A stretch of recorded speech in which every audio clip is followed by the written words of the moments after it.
Hi everyone, I'm Kai Dickens, and I'm thrilled to welcome you to the Talk Tracks. In this series, we dive deeper into the revelations, challenges, and unexpected truths from the telepathy tapes. The goal is to explore all the threads that weave together our understanding of reality, science, spirituality, and yes, even unexplained things like psi abilities. If you haven't yet listened to Season 1 of the telepathy tapes, I encourage you to start there.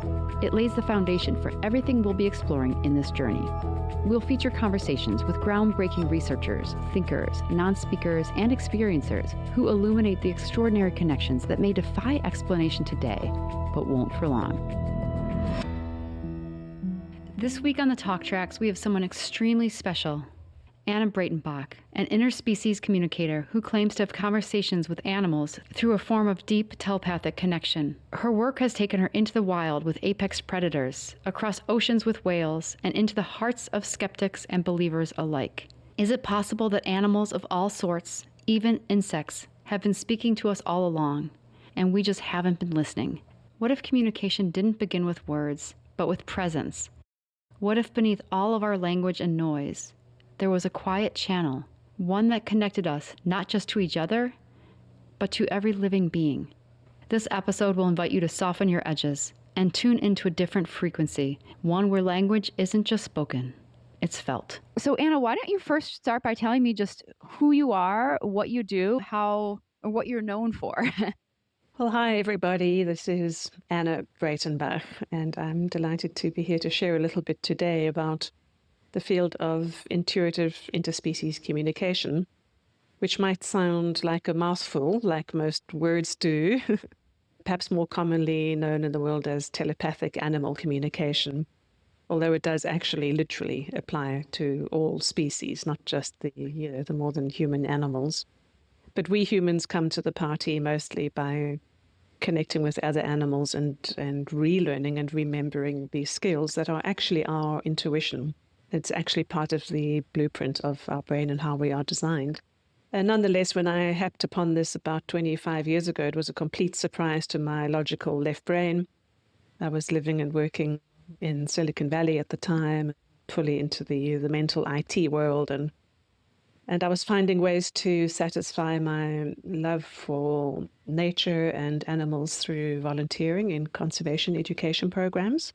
And that was all still quite worldly and orientated around activism and education and volunteering at wildlife shelters and becoming a big cat handler and the like.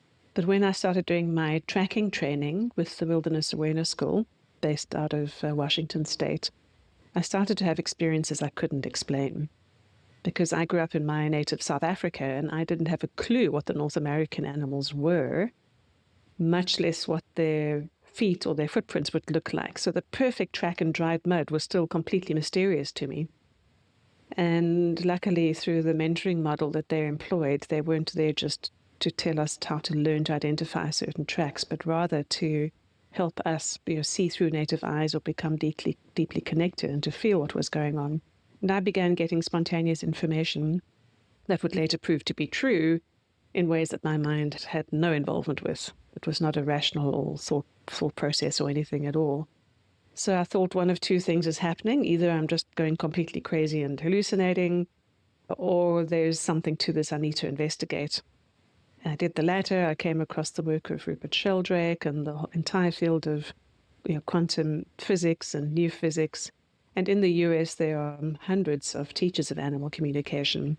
I carefully chose to embark on studies through the Assisi International Animal Institute because of their three-pronged approach, which was looking very deeply into the physics of it, but also engendering and living from that place of the more Buddhist principles of compassion and reverence for all life. And the third angle in our research was all around the original peoples and how natural this was for them and the ways they used to live and move with their more than human kin, on the earth. So over the next couple of years, in between my day job, I used my grand total of 10 vacation days a year to do various courses to advancing levels and did a whole bunch of case studies to get coaching around that and to pursue certification. In 2002, I moved back to South Africa and began offering workshops and consultations.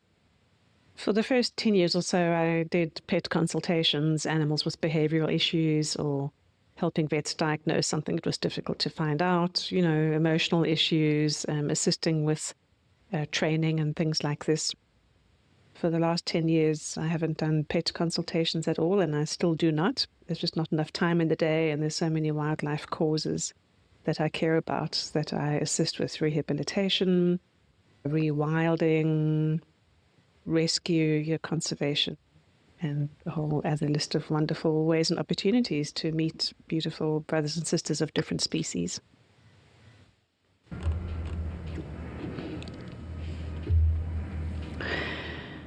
Okay, I want to take a minute to help the audience catch up because you've mentioned so many amazing things here, but it's all new to many of us. So first of all, I want to ask how you personally define telepathy and what is your understanding of how it has evolved over time, or has it even evolved? Because one of the things I keep coming back to is maybe it's always been a part of us and we've just moved away from our ability to engage with it. Telepathy as a concept has been around and being researched since the 1880s in the US and the UK. In the 1880s, universities began studying and testing for telepathy between humans, obviously.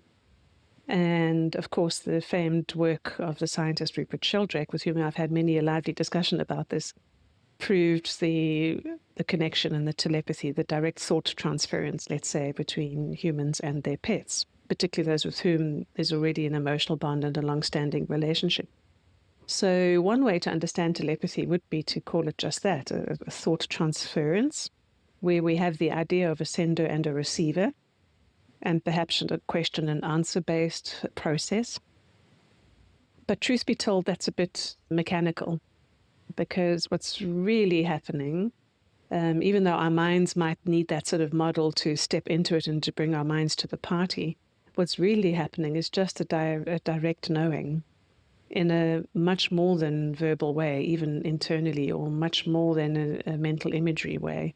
So like old telepathy experiments and telepathy tests were to, with playing cards face down to tell, what kind of card it was, and remote viewing and all of these things, of course, they are real.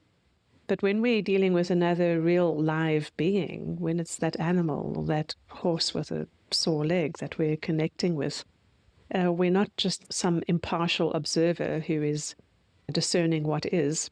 There's a real heart-based and care-based connection with that being, and they know that you are open to them and in a kind of a silent dialogue with them. So over the years, I've come to understand this less as a sender and a receiver and a process of, sort of information getting, and more of just a simple merging with and becoming one with the truth of that other being. And then our mind has to interrogate aspects of that truth, like their physical health, for example. So if I'm silently in my mind asking a horse, where on your body are you experiencing discomfort? I will know that on my body as a mapping of the horse's body. So with a horse with a sore front left leg, my left arm will become sore in the sort of corresponding place and to a lesser degree. So there's many ways that I perceive the information, but it's not because the horse has decided to send a mental image or a physical sensation or the words, which is why this is all totally beyond and before and outside of words or language. Early in your journey, were you doubted what you were experiencing, or were you always certain? I remember that early in my journey, I'd often doubt what was coming through, and the process for that matter. I was raised in a very ordinary suburban upbringing, nothing special, no wild camping trips or anything fantastic like that. And with my left brain logical side, I was always questioning what I was receiving. I'm so grateful that the protocol of the Institute was to do case studies that were double-blind case studies. We had to communicate with animals we didn't know, who lived with people we'd never met before, and had to ask a series of questions and write up and transcribe both sides of the conversation, so to speak. And then the animal's person and the Institute would vet all of that for accuracy or not, and how we were doing. And I must say, the doubting mind has amazing ways to try to explain away information that didn't originate from my own mind. Just really does. I would make myself believe that if I was seeing, a green tennis ball, it might be because my favorite color is green, or I'd forgotten to make that tennis appointment. Instead, it just really is the dog's favorite toy. But there was one moment that just really made me finally intend to drop that skepticism. I was communicating with a dog who I'd never met, who lived far away outside Sacramento. And one of the standard questions we asked all these cats and dogs was, is there anything missing from your life? Obviously trying to be helpful and give them whatever they might want. Usual answers were, more walks or different kind of food. And so that's the other problem in this matter of skepticism, is we have some possible imagined answers already there, and we have to, on the sort of internal level within myself, I have to listen more deeply to the more subtle, soft voice that the intuition is bringing, instead of the loud data of possible answers that my mind already has. Anyway, I asked this dog, is there anything missing from your life? Immediately, I got a very brief mental flash of a bald eagle flying through the sky, and then the upper part of a man's arm. And I sort of shook my head, rubbed my eyes, and asked again. Nothing, just deafening silence. So embarrassed, I wrote it down. I didn't want to write it down and get a poor rating from my mentors for such rubbish, but I wrote it down and gave feedback to the lady, who burst into tears. Apparently her young husband had died a year before in a car crash, and he had had a tattoo of a bald eagle's head on his bicep. And that was the dog showing me that, of course, who he was missing was the man in his life, by those unique identifiers. And after that, I thought, goodness me, okay, I'm gonna trust. And I don't always get it right. It's a matter of fine-tuning and practice. And if I don't understand it, that doesn't matter. It's a lot of this work, quite frankly, is work on self, and continue to get my ego out of the way, my desire to know, my attachment to the outcome, my hoped for answers, which is why it's often the most difficult to connect with our own animals, because we have such a vested interest emotionally in what their answers are. No matter what your home language is as a human, you can connect with any being, no matter how large or small, and have a fully conscious exchange. Sometimes I find it very refreshing when the animals ask me some questions also, or give retorts to things that I'm saying. And that's when I know it really isn't a live communication. There are two parties in it. Perhaps one could just say essence to essence. And in that moment, you are deeply related and you are knowing each other. This is not just doing a psychic reading or remote viewing. This is so powerfully emotional. Just thinking of how beings can merge and connect across species. And I wonder, when you've had animals ask you questions, what are the type of things they inquire about? Well, there's kind of the good, bad, and the ugly, on the emotional continuum, let's say. So sometimes I get asked questions that are quite humorous, and sometimes, a lot of the time, given the nature of my work, I'm asked questions to which there is no positive answer. Like, can you help us? Can you open up the enclosure and let us run free? Can you stop my children being hunted and slaughtered for sports? Because they know that I can deeply hear them with empathy, and they want to know can things change in whatever their setup is? Will the ecotourism business where the animals are, will they prioritize the animals' welfare in their management decisions?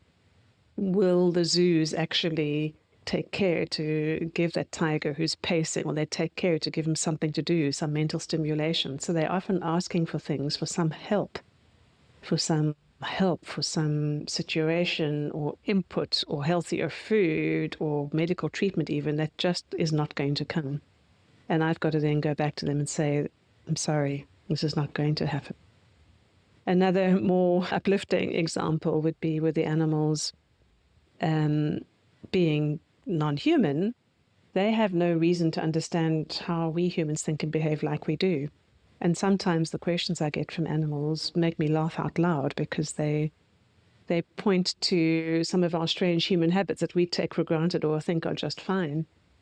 And to them, it's completely mystifying I can think of one example right now where I was consulting to a guest establishment out in the countryside who grew their own vegetables, fully caged in a vegetable garden that was safe, apparently impervious to other animals who would want some of the veggies, but very strong baboons, which is like a big, sort of hairy primate species. They would come and love to play on the fence like a trampoline, and sometimes after rainy weather, maybe they could pry the fence open and get into the vegetables.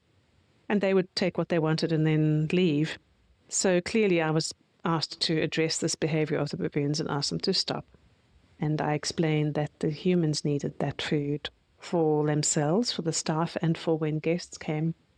And the message back from the lead baboon was like, nope, that's not true. And I was like, well, but it is true. He says, nope, no, you don't need it. So I asked, well, why do you feel humans don't need the food? And he said, I watch. He says, we watch you guys. Humans come in when they're not hungry. They walk through the vegetable gardens picking the best, the most ripe and ready fruit, and then they don't even eat it. They take it away, and then they do something odd with it. They either leave it sitting around inside the walls of a building until it becomes beyond ripe and becomes rotten and no good for any creature to eat, human or otherwise, or they do very strange things, like change the food, put it in other weird things, and then actually change it and kill it. Like, why do you do that? Why do you do that? And I realized that he was talking about cooking, the cooking process. It's so funny. I mean, I would never think about explaining to an animal why we rearrange and cut up the food we eat. It's cool. I want to talk about being open to this sort of communication. I hear often from communication regulation partners who work with non-speakers that if you want to hear them back, or the times they have received telepathy back from them, they were completely empty. They didn't have an agenda. They weren't attaching their own words or ideas or thoughts to it. And they really had to be totally tuned in to them, yet empty. And I'm just wondering if you can comment on that from your point of view with your work. It's so important to be as empty as possible, which is another reflection of the fact that this is not a superpower or some mystical skill that one goes to a mystery school to attain and achieve. And I've been facilitating workshops and that now for over 20 years, and it really is just a remembering journey. And we need to be still and just get out of the way. And when spontaneous communications happen on the incoming, it's often when we are in that state. We may be wandering around a bit of an alpha brainwave state. We're a bit more calm and open, and then we perceive things that are always there, but just we perceive them. And when we want to be the one to initiate the conversation, we need to intentionally get ourselves into that state of mind, which is not a disembodied, high spiritual state where you're about to vibrate off the planet. It really is about sitting still and quiet, including having an awareness of the sounds around you. I like to close my eyes so that I minimize mental distraction from what I'm seeing around me. And watching my natural breathing rhythm is a lovely way to become anchored and present. And I'm reminded now of a conversation I had with Lawrence Anthony, the elephant whisperer, who I know you've spoken about with your dad, actually, and in the telepathy tapes. Oh, what a dear man and what a dear woman, Francoise, his wife. And they invited me to his game reserve, to Tula Tula, in October of a particular year when I was in the area. So I went there for a couple of days, and over dinner one night, he was asking me more about how this works. And I spoke about having had to address an issue with some animals the previous day. And he said, wait a minute, what do you mean? Did you go and start the conversation? And I was like, well, yeah, that's what I was there to do. He said, no way. He says, I've had all these, telepathic conversations where the animal has initiated. The elephants have had something they want me to know, or I finally sort of come to the party, or I can sense them and I care about them and I notice the subtle signs. He says, do you mean that I could actually start a conversation? I said, yes. He was so gleeful with that idea. They had recently acquired from the chief of neighboring land, they'd acquired access to a huge tract of additional land bordering on their reserve. The fences had come down. He had rehabilitated an old reservoir to become a beautiful water hole. And this was in a time of drought where water was scarce. And with the elephants' well-being and potential joy in mind, it rehabilitated this area. And for the preceding 2 months, the elephants had not gone near there. They hadn't stepped even a little toe onto the land at all. And he was completely mystified by that. So the next day he dashed off to go tell the elephants, this is for you. And their response was, we're really, really scared. We're scared of being hunted there. And it turns out that land was where a lot of illegal hunting and poaching had been happening. So together we gave the elephants the reassurance that this was now an extension of the reserve in which they were safe and guarded and well taken care of, and that he was their protector and he would make sure that wouldn't happen to them there. He encouraged them to go, sent them mental images, and within a few days they were all splashing and bathing in that beautiful water hole that he'd been able to guide them to telepathically. Oh, that's such a beautiful story. I love that. So when you're asked to consult with wildlife, what type of organizations typically reach out to you for help? When I'm asked to do wildlife consultations, it's only sometimes through an organization or in an official capacity. Most of the time it's from employees or staff members or volunteers there who are working on the ground. And this is something interesting because in our world, this is still not considered ordinary or necessarily something that somebody would spend money on. It's something that's way out there on the edge of possibility. And I'm often called in when all other methods have been exhausted. They've tried everything. They've tried vets and behaviorists and trainers and curators and wildlife specialists. And eventually somebody might say, oh gosh, well, okay, we've exhausted all possibility. Let's try animal communication. And sometimes the people who approach me, even if it is the wildlife vet or the game ranger or the land manager, they do so kind of in secret. And when I give them the feedback from the animal, they find another way to present it to the team who's making decisions. And I understand all of that. I've got compassion for that. In my early days, I was also very sort of shy of it. But it is such a shame that often the animal's truth gets diluted or even not conveyed because the human through whose mouth it has to go to other humans is afraid of looking stupid or admitting that they might believe in these more, seen to be esoteric topics. I would imagine, though, that the reason that you keep getting sought out is because what you're coming back with bears out in some way to be true. Can you talk about that? Is what you're saying meaningful enough to them that they are believing in the animal telepathy? Many times the people I work with in the wildlife space do come back and ask me to help with other animals in the future because they have seen it borne out in practice. They've seen a change in the animal's behavior, or a classic example of what often happens is an injured animal, an injured wild animal, an injured seal who's out on the rocks and the tide is coming in and too freaked out to be captured. When understanding, and if that seal does want medical assistance, it relaxes and allows people with the cage to come close enough and then we'll walk into the cage. So when people see back in situ, they see things playing out on an animal's behavior change, then they think, wait a minute, there's a lot going on here.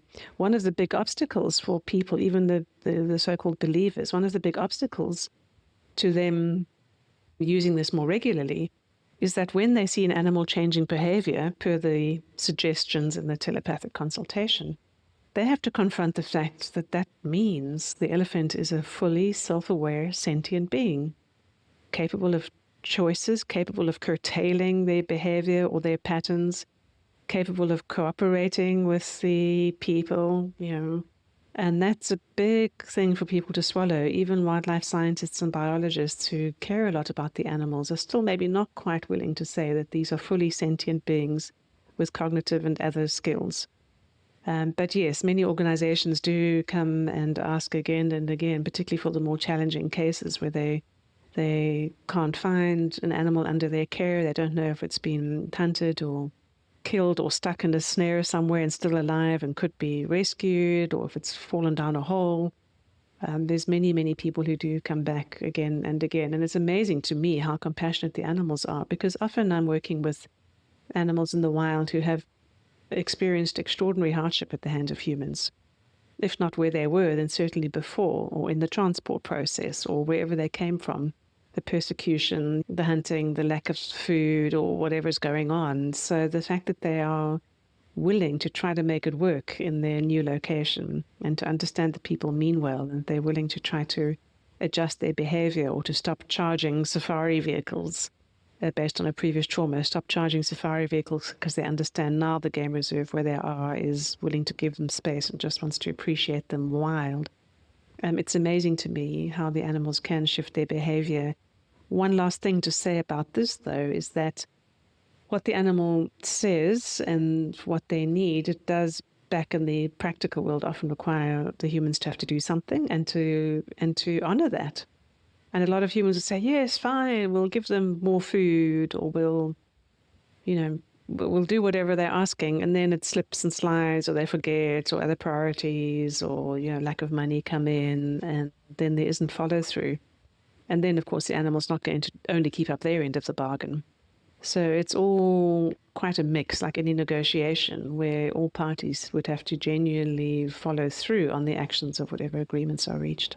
Yeah, it's so interesting because especially that you're saying that they have a little bit of grace for us, because when you think about what humans have done to animals and their natural habitats and zoos and hunting, it feels as though as a human race we've almost enslaved and tortured all other beings on Earth. And so is there like a mass, I don't know how to even ask this question, but is there a mass anger or even like hatred of us? Or do you find there to be a compassion or a forgiveness that we don't maybe even deserve? It does continue to amaze me and actually significantly humble me at how compassionate the animals are towards us. They're not only forgiving in particular cases where they've been, tortured and had their family members butchered for their ivory and so on, and they're still, willing to trust. Not only that, but beyond the forgiveness, they really have compassion because, as I've mentioned, this form of connecting and being in that sort of communication space with an animal is a two-way thing. They are sensing us as well, and they're always reading a person's energy field. They know the difference between different people on a safari vehicle. They know the difference in the mood on any given day of the handlers at the animal sanctuary. They understand energy in its pure, raw form. And they have such compassion for how we humans collectively have lost our way. And it's often at their expense, of course, and great tragedies on the micro scale and the macro scale, and the burning down of the forests and the homelessness. And yet they feel for us because it's all because we've lost our way and the separation sickness we're suffering from.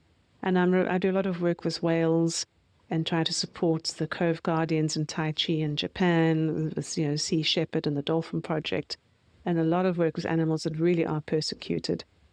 And I saw a cartoon once, just a one-frame cartoon of some beautiful big whale tails, sticking up above the surface of the ocean.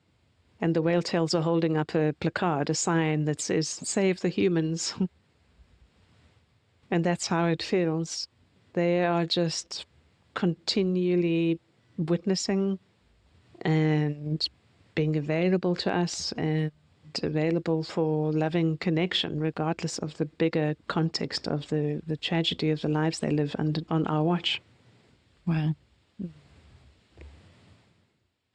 It's hard even to follow up with that answer and question, I guess on a more micro level now, have you noticed different languages or communication styles depending on the species or even the individual animal?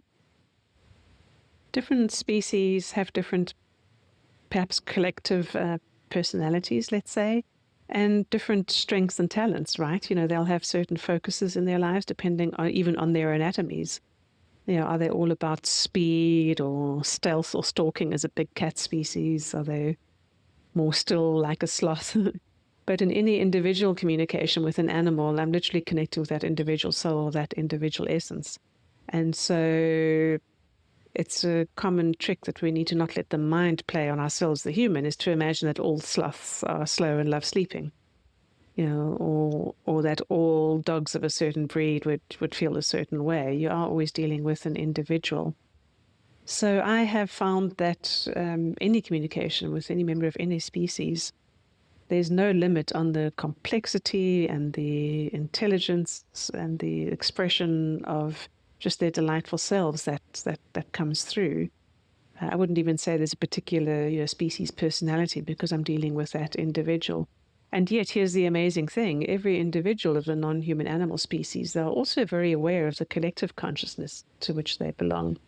So if I'm communicating with an individual bee, as I was just 2 days ago, who'd got stuck indoors overnight, and I discovered her the next morning, she was quite weak.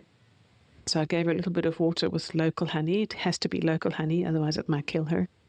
And once she was revived, I took her outside just on my hand and asked her, I wanted to be able to walk her a little closer to wherever, her home might be. And I got a sense of which direction to move, just an impulse in my body.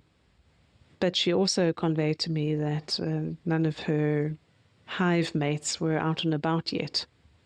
And so it was apparently still too cold. They weren't out and about. And she was quite happy to just be placed anywhere in the sun, and she would wait for them to get active to sort of rejoin them, because she could sense it was going to be really soon. It was almost time that they would come out. So she was tuned into that bee collective consciousness and awareness of the temperature that's needed, and she was tuned into them where they were and what they were doing, even though she was out alone, stuck on the fleshy finger of some woman she probably would have preferred not to meet. It's so neat because, I think often when people think about communication, they only think of the animals that we think of, right? That are I don't know, we've identified as being sentient in some way, elephants or horses, and just the idea of talking with a bee who gets stuck inside the house. I mean, it really is a reflection of this idea that we're all connected and that we're all conscious, all beings. I guess with that in mind, do you think it stops with mammals and insects, or do you find that plants might have consciousness or other things that we don't realize? The idea of consciousness that we humans have is also a bit of a construct. In my experience, everything, and I deliberately say thing, everything is infused with this life force, whether animate or seemingly inanimate. It's all energy. It's all energy, and the density with which those energy sort of units are packed together are what makes something appear to be solid or liquid or ethereal or just apparently invisible. So our human idea of consciousness is more like the lens of our inquiry, as we're sort of looking in at one facet of the diamond of life. But everything is part of that oneness and just pulsing with that. Telepathic communication, therefore, doesn't stop with animals or insects or with single-celled organisms. That's why I do refer to it as interspecies communication. I've had many a conversation with plants and trees, both wild growing and in orchards, with rivers, with lakes, with ecosystems, even the micro ecosystem of a vegetable garden that somebody is planning. A permaculture friend asked me once to come help, so I just walked into the space and asked a general blanket question into the collective consciousness of the many species that were there, including the minerals and the elements in the soil. And I asked, what is needed, what is wished for the most abundant, well life here. And I got a myriad of answers from different sort of layers in that ecosystem. I've communicated with a cornfield where the stems of corn that were at the edges of the rows were experiencing extreme hardship because of the unnatural formation, and they were taking the full brunt of the oncoming wind or weather because their brothers and sisters were standing in a line behind them. Instead of a more natural, organic shape that would have emerged, but they would share the load and distribute, weather or other issues that come in. And so everything is consciousness in a non-unit kind of a way. And we humans seem to have forgotten that as well. I think a large part of my spiritual journey has been informed by and catalyzed by communicating with the more than human world and just sensing their isness, their natural divine spirit that's flowing through without impediment, And there's absolutely no difference in the self-awareness or intelligence levels of any being. The only issue is how we humans measure intelligence. And then we turn around and project that onto making meaning of how intelligent something is or isn't. But it doesn't take a mirror self-recognition test by a gorilla or an elephant to prove self-awareness. The smallest aphid on the smallest flower is very self-aware, has a life that is meaningful to them and matters to them. Yeah, absolutely. And I'm guessing, when you heard the telepathy tapes, it probably wasn't a shock to you, right? If someone doesn't have a voice, that they're going to find a way. Do you think that, humans who do this, like we just did an episode on Alzheimer's patients who are connecting telepathically, or non-speakers who, all over the world, their parents and teachers are saying are connecting telepathically. I mean, do you think they're just tapping into the same intuitive channel that you access with animals? Many people do connect with other humans in this way. I've had friends come on my workshops who have been volunteers in coma care with hospital patients in comas from which they're not expected to emerge. And they've been able to direct even medical treatment and change the patient's environment in their ward based on their wishes. And that then proves to make them a lot calmer with all, the monitoring that's going on that can prove that in terms of their physiological and biofeedback metrics. Yes, absolutely. I consider myself lucky that I appear to be more wired to connecting with animals, because I find humans quite complicated by comparison. And in the sense of this essence to essence connection, I have that spontaneously flowing with, the very, very closest sort of soul friends or people I'm really bonded to. It flows automatically and naturally. But otherwise, I find it a lot to get through, to wade through all the masks that all of us humans have, and the this and the that and the mind stuff to get to the real person inside. Somehow I seem more attuned to the animals who don't have those masks. They just are themselves, and that's very readily available. But yes, I feel it is the same thing. And whether it's even being to being, or whether it's coming from the field that we share and that we're tuning into and what's in the field, who knows? And I used to be very interested in all of that and read all the books on new physics and so on.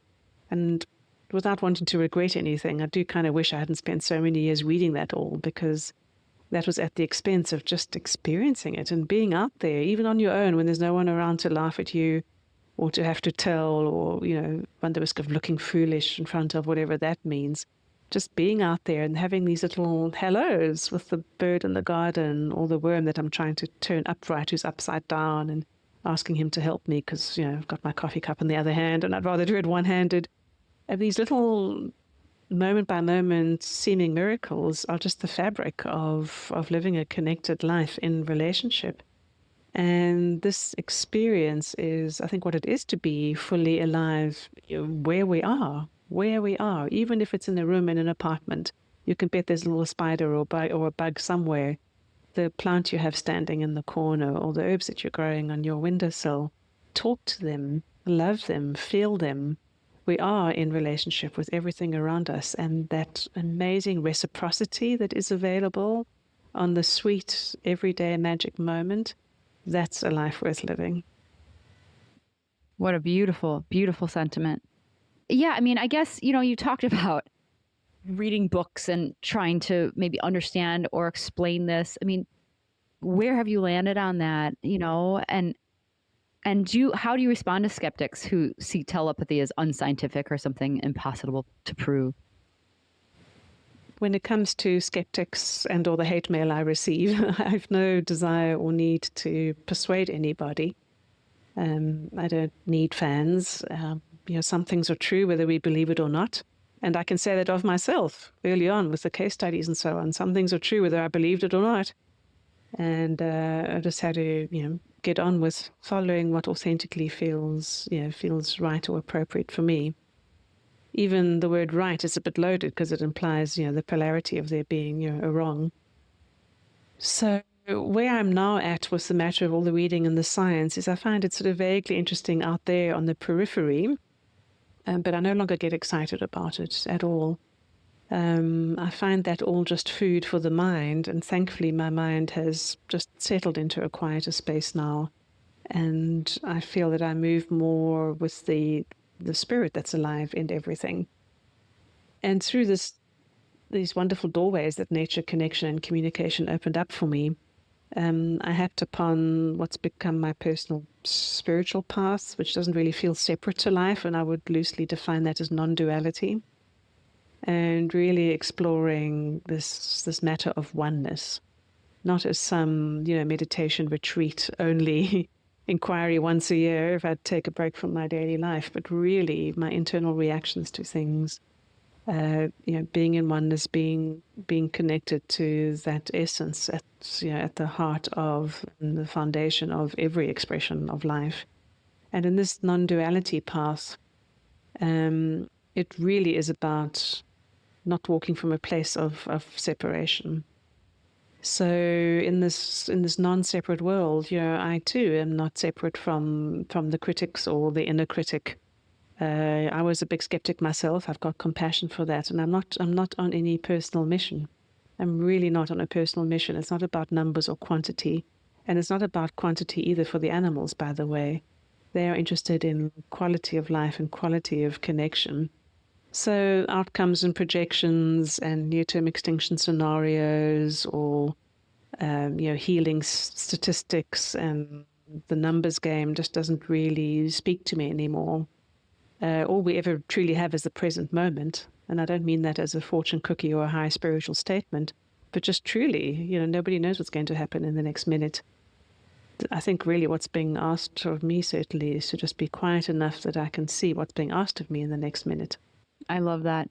And we'll move off the skeptic thing. But have there been a moment in your work that was so precise, so impossible to explain away, that it maybe gave a skeptical person pause that you were talking to, or someone that you were working in service of pause? In the area where I lived, there was a vet clinic quite far away, and where I took my cats. And both the vets who were co-owners of the practice were not at all interested in me arriving and saying, my cat feels this and that. They were just rolling their eyes, and you could see their thought bubble. Didn't need to be telepathic to see their thought bubble. It was just, oh, shut up, you're not the expert, Nonetheless, it would play out to be true, and the cat did have this or that, or the other lump in the belly or whatever. And of course, it was just, put down to guesswork. But one of those vets, who was the biggest skeptic, very fundamentally religious, and there was no place in her worldview for this, which she acknowledged. And she set me up and let me know it was a setup. She said, come round to my house and talk to my dogs, and then we'll see about this, So I did. I wasn't chuffed at the vibe of the whole thing, but I did go around and interviewed her golden shepherd and her beautiful retriever, and they said whatever they said about their lives that I knew nothing about. But being dogs who had a caring vet as their person, there wasn't much needing or lacking in their life. So therefore, things they were saying, could have been obvious or worked out. They were fairly sort of ordinary, and they were just too happy to have anything material to say. Then she said, oh, by the way, there's a cat locked in my laundry room. Was surrendered to my practice, and the people just never ever came back, and I wasn't able to find her a home, so she's just locked up there now, basically, and would you talk with her as well? I'm like, okay. I said, what's her name? No, it hasn't got a name. For now, I'm just saying meow, but I'm not going to give her a name, And so we went through to the laundry, and she locked me in the laundry with the cat, who was traumatized, clearly feeling unwanted, in distress at having dogs nearby, didn't know what was going on, and there was no plan for her as such. But she did say she would like a name that would help her feel like she belonged. Mm-hmm. So I said, well, do you have any ideas what name you'd like? Knowing full well that animals often don't identify with name, but she'd asked for one. I said, well, any idea what names you like? She said, yes, I'd like to be called Minky or Leah. So I wrote those down and shrugged and went back and gave feedback to her vet person, who almost fainted, because apparently this vet's best friend from childhood's name was Minky, and she had a daughter named Leah. So somehow this cat had known that those were the people that mattered the most to the vet, and she was asking for the same name because she wanted to be that close to her. So my vet friend, she became a friend. She dropped her skepticism and became a friend. She kept the cat. And from time to time, she'd refer very difficult cases to me, and she would tell their people, look, I'm going to call in an animal communicator, and I'm just letting you know. I don't say I believe in how it works. I don't know how it works. I don't want to know, but it works. So I really laud her courage for following the proof and following the heart of the matter, even though her mind could never really resolve how it works.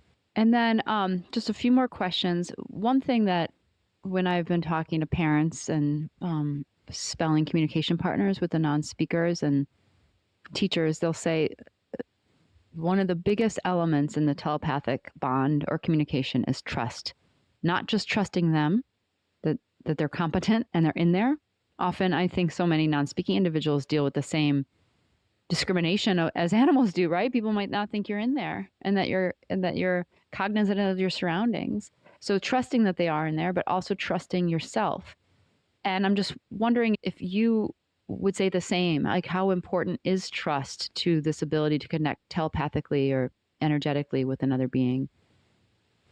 Trust is super important in both directions. Well, in the sense of for us to communicate effectively and get over the inner skeptic, we do need to trust ourselves and that, give ourselves a break. Just say we're trying our best, but to trust ourselves to try our best. To trust that there is, a sentience on the other side of it. And I must say the animals have to trust us as well. They really do. They have to trust us in the moment. And that means our energetic integrity as well and our emotional state. If we are in the same environment as them and not working remotely, we need to be managing our energy state and just basically being clean energetically. If we have an ulterior motive, for example, that's not going to work.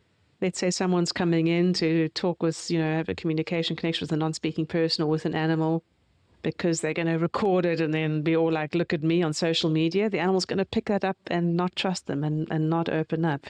We need to be absolutely clean energetically. I've had a personal experience where I fell out of trust and the animal's behavior changed immediately right in front of me.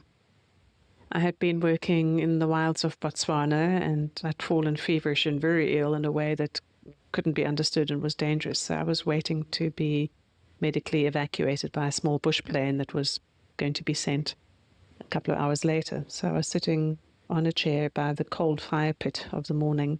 Everyone else had gone off on their activities and just the camp cook and assistant were in the background.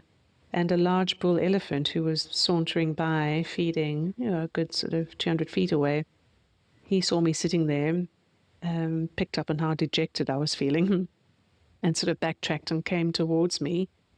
And elephants can display what's called displacement behavior, where they'll pretend to be casually doing something ordinary, but they're just trying to get close to you to give you a slap or to push you out of what they might consider to be their territory, or they might see you as a threat.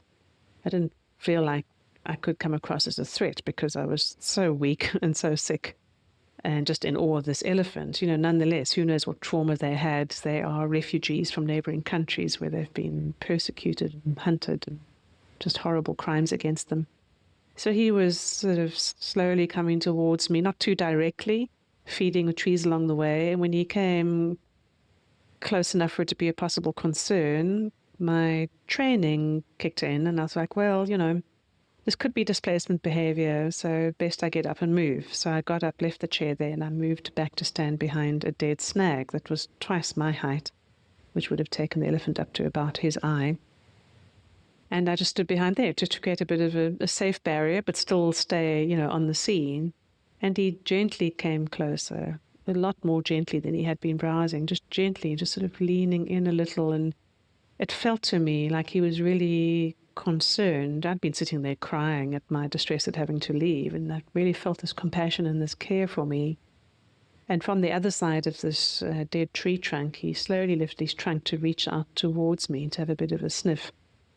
And I caved in. My mind said, this could go south really quickly if he's up to something else, or even just move suddenly. Then it could be injurious or fatal to me, which I don't really mind, but that's going to get the staff into trouble and the operator will lose their license and this whole sort of house of cards, this whole dominoes of consequences happened in my mind. And so I stepped even further back, just 4 paces, so that I was then under the shelter of my tent. He got so upset with me. For the first time, he got so upset with me, stared at me, because I'd stepped back. I'd broken the connection, and I had rejected his care based on a fear-based thought process, and I'd stepped away. And he huffed and he puffed. He didn't come any closer, but he tossed his head and kicked up dust and just so upset at me not receiving what he'd been offering.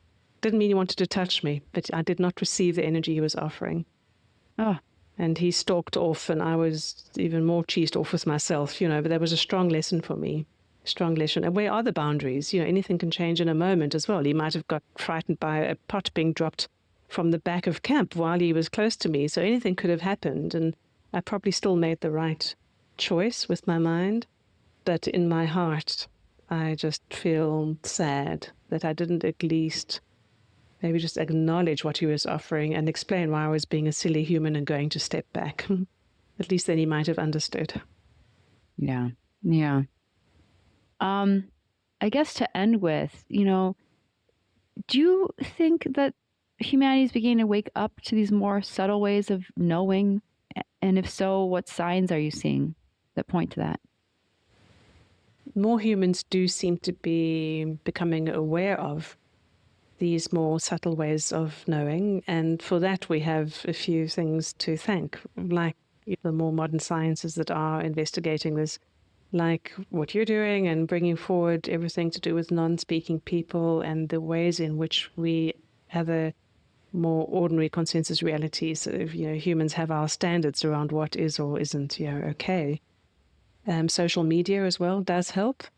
And the ways in which even we relate to our pets. I think during those lockdown years also, people were at home more with their pets and maybe felt a bit more with them and appreciated what pets are in our lives. A lot of pets are really properly chronically depressed because people are not with them.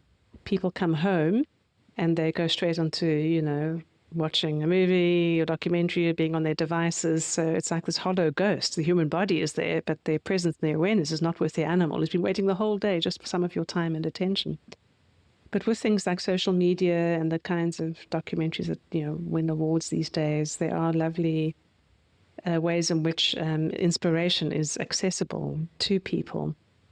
And yes, the more light is shed upon the more subtle ways of knowing, the better.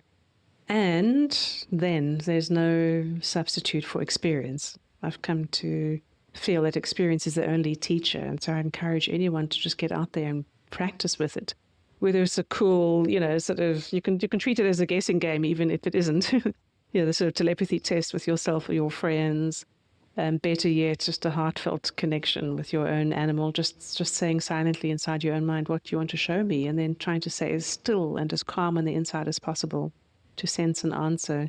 Play with it yourselves. If everyone just tries it out in the spirit of fun and playfulness, no pressure, that's when we start to rebuild this muscle that we were born with. It is in our human design.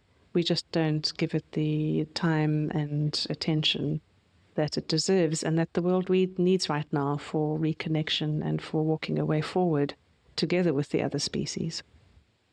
Yeah, and so it sounds like you're saying we all can do this, but if someone really wanted to do what you do for a living, where do they start? I mean, is there anyone that can help teach this or guide someone to really hone these abilities? The workshops that I have run over the years are less about teaching and more about helping remember that folks can practice with this. And like I've alluded to, most of the work is actually getting out of our own way. The only online course I do have available, I did with a colleague, is called For the Love of Animals. And it's 6 modules, self-paced. One module is the telepathic connection technique, but the other are all around the necessary work for clarity and precision and effectiveness, which is getting out of our own way, including our emotional responses and the meaning we make and so on. For those who are considering becoming practitioners or who wanted to attend weekend workshops, I can highly recommend the website of Penelope Smith, who is regarded as the grandmother of interspecies communication. Her website is animaltalk.net, And she has there on her website a very large database of professional animal communicators who have subscribed to a code of ethics she devised in 1990. A very beautiful code of ethics that gives the sovereignty and the intelligence, credit to the animals as well. So folks who are on her database have ascribed to that code of ethics, and there you could find a consultant and or an animal communication, a teacher, around the world. There's a lot of US resources there as well. And I encourage people to play with this possibility. It just makes for such beautiful encounters with all the beings who share the space with us. Yeah. And then the final wrap-up question, when you think about maybe the deepest truths you've uncovered by being silent and still and communicating by all the different,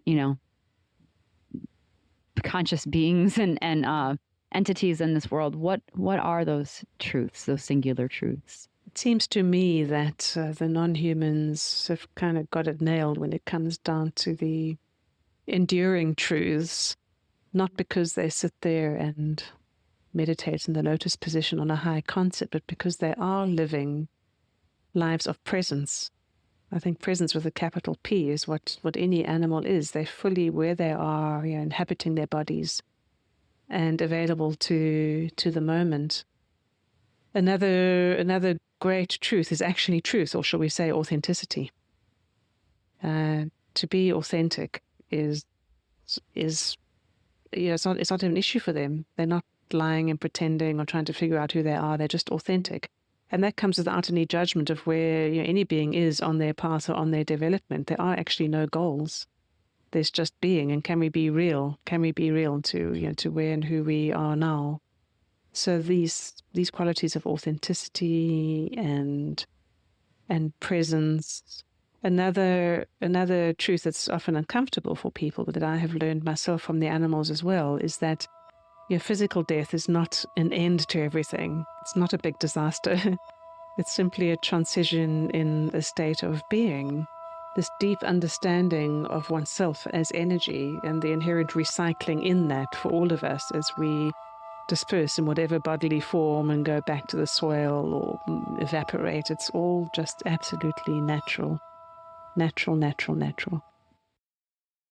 Wonderful. That was beautiful. And I'm so thankful for you, your presence on the earth, the reassurance you're giving to all these animals and insects and beings. And I'm just so glad that you are the ambassador for us humans who can be so sloppy and arrogant. So thank you. Thank you. Thanks so much. It's been lovely to explore this with you. That's it for this episode of The Talk Tracks, but new episodes will now be released every other Sunday, so stay tuned as we work to unravel all the threads, even the veiled ones, that knit together our reality. Please remember to stay kind, stay curious, and that being a true skeptic requires an open mind.